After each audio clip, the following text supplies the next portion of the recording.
श्री समर्थ स्वामी रामदास जी महाराज, नाम सुना होगा ना, समर्थ स्वामी रामदास जी महाराज। छत्रपति शिवाजी का निर्माण, शिवाजी जैसे व्यक्तित्व का निर्माण जिनकी छत्र छाया में हुआ, जिनकी चरण सन्निधि में हुआ, वो इस राष्ट्र के महान गौरव, महान संत श्री समर्थ स्वामी रामदास जी महाराज हनुमत अवतार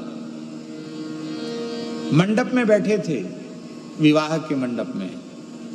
और उन जमानों में छोटी आयु में विवाह हो जाता था। समर्थ स्वामी जी की मात्र 14 वर्ष की आयु थी और वो दुल्हा बने विवाह मंडप में बैठे थे। पुरोहित ने कहा बरमंगल सावधान, बरमंगल सावधान। बस वही उस सावधान हो गए। सावधान बोला, चक्कर में फंस जाएंगे, फिर निकल नहीं पाएंगे।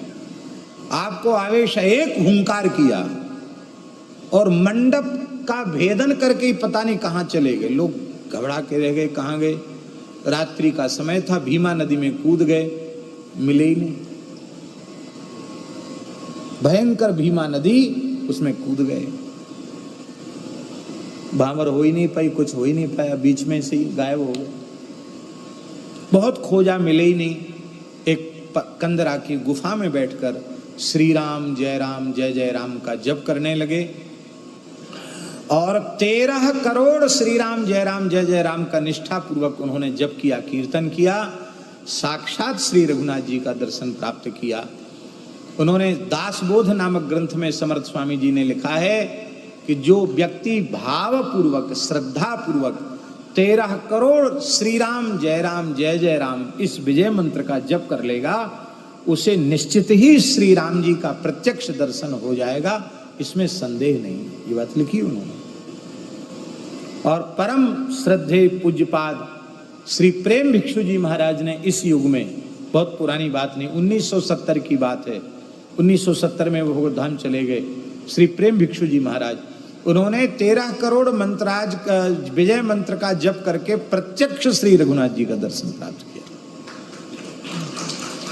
संतों ने जहां कहीं जो कुछ लिखा है उसमें तनिक भी संदेह नहीं है, लेकिन हम लोग पहले तो श्रद्धा विश्वास ही दृढ़ नहीं है। फिर कई बार लोग कहते हैं हमने तो कर लिया, हमको हुआ नहीं।